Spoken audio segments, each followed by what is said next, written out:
Prefibrotic primary myelofibrosis patients are generally approached as if they have ET, even though we know that this is a worse disease than ET prognostically, but because their short-term problems are vascular, like in ET, some of the same principles are applied to them. And in fact, it's been shown that the IPSET, which is a way of risk stratifying ET patients for risk of thrombosis, can be used in prefibrotic primary myelofibrosis. So that's been shown.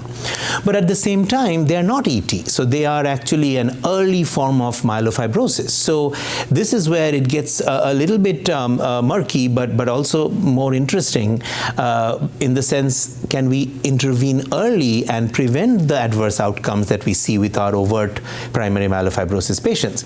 And while these studies were not strictly done in just prefibrotic, because that requires a pathologic definition, with that caveat, I will say that there's a lot of evidence mounting for using ruxolitinib early and interferons in these settings. So it could be prefibrotic by pathology, or it could be just clinically early myelofibrosis.